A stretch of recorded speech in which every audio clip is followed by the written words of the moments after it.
Funds అన్నీ కూడా integrate చేస్తాం. ఈరోజు ఉదయం ప్రాజెక్ట్లో గవర్నమెంట్ ఆఫ్ ఇండియా స్కీమ్స్ అన్నీ ఉన్నాయి, ఇవన్నీ కూడా తీసుకుంటాం. ఇంకొక పక్కన ప్రోడక్ట్ పర్ఫెక్షన్ కింద క్వాలిటీ ప్రొడక్షన్ ఇవన్నీ కూడా ఇంటిగ్రేట్ చేస్తాం. గ్లోబల్ సప్లై చైన్ ఇంటిగ్రేట్ చేస్తాం. మార్కెటింగ్ కోసం మీరు చూస్తే ఓఎన్డీసీ ఇలాంటి ప్లాట్ఫామ్స్ ఉన్నాయి, అవన్నీ కూడా తీసుకొచ్చి ఏఐ ఎనేబుల్డ్ ఎంపవర్ ప్లాట్ఫామ్స్ ఉన్నాయి, అవన్నీ కూడా తీసుకొచ్చి ఏమేం చేయాలో ఇవన్నీ వర్కౌట్ చేస్తాం. ఇది కాకుండా మీరు చూస్తే ఈరోజు priority first generation entrepreneurs.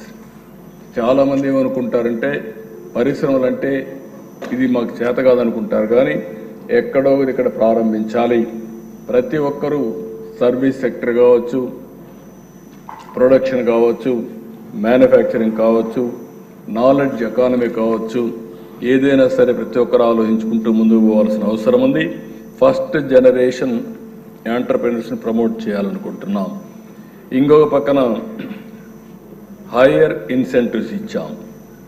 BC, SC, ST, women, especially abled entrepreneurs వీళ్ళందరికీ ఇచ్చిన దానికంటే అదనంగా 10% ఎక్కువ ఇన్సెంటివ్స్ ఇచ్చి వీళ్ళ ప్రోత్సహించే బాధ్యత తీసుకున్నాం.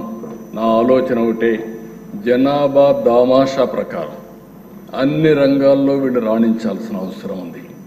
ఈరోజు 50% బీసీలు ఉన్నారు. బీసీలు ఆ దామాషా ప్రకారం చూస్తే రావడం లేదు. ఎస్సీలు ఉన్నారు, ఎస్టీలు ఉన్నారు. వాళ్ళకు కూడా ప్రాధాన్యత ఇస్తే తప్ప ఇది సాధ్యం కాదు.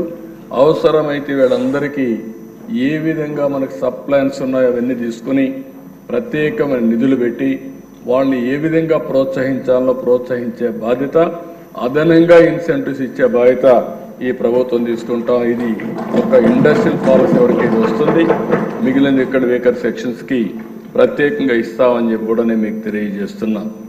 ఇంకొక పక్కన మీరు చూస్తే ఒక 500 కోట్ల రూపాయలు కార్పస్ ఫండ్ పెట్టి క్రెడిట్ యాక్సెస్ కానీ, రివైవల్ ఆఫ్ సిక్ యూనిట్స్ కానీ, టెక్నాలజీ ట్రాన్స్ఫర్ కానీ, స్పెసిఫిక్ ప్రొడక్షన్ ప్రమోషన్కి కానీ ఎక్కడ డబ్బులు అవసరం అవి కూడా పెట్టి ఇవన్నీ కూడా తీసుకుంటాం. నిన్నే ప్రధానమంత్రి గారు కేంద్రం ఒక ప్రోగ్రాం కూడా అనౌన్స్ చేశారు, దీదీ డ్రోన్. ఇందులో మీరు చూస్తే అగ్రికల్చర్ ఆపరేషన్ల కోసం 8 లక్షల రూపాయలు సబ్సిడీ ఇచ్చి ప్రతి ఒక్క గ్రూపును ప్రోత్సహిస్తున్నారు. వాళ్ళకు అదనంగా ఇంకొక 5 లక్షలు 10 లక్షలు అయితే దానికి కూడా రేట్ ఆఫ్ ఇంట్రెస్ట్ అంతా 3%కి ఇచ్చే పరిస్థితికి వచ్చారు. కాబట్టి దీని మీదనే ఒక దీదీ డ్రోనే మీరు ఒకసారి చూస్తే ఒక 10,000 20,000 మంది ఎంఎస్ఎంఈలు పెట్టుకునే పరిస్థితి వస్తూ ఉంది. దీనికి ప్రోత్సహిస్తాం, ట్రైనింగ్ ఇస్తాం. ఇప్పటికే ఓర్వకల్లో డ్రోన్ సిటీ ఒకటి ఏర్పాటు చేయడానికి ఈ ప్రభుత్వం అంగీకారం చేశాం. ఆ పాలసీ కూడా తొందరలో ఇక్కడికి వస్తుంది, మీరు కూడా చర్చిస్తారు. దానివల్ల డ్రోన్ పైలట్స్ని ట్రైన్ చేస్తాం, అదే సమయంలో యూస్ కేసెస్ ప్రిపేర్ చేస్తాం, డ్రోన్స్ మ్యానుఫ్యాక్చరింగ్ హబ్గా అక్కడ తయారు చేస్తాం.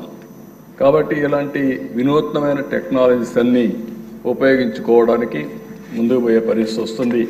అవి కూడా చేస్తామని కూడా నేను మీకు తెలియజేస్తున్నా.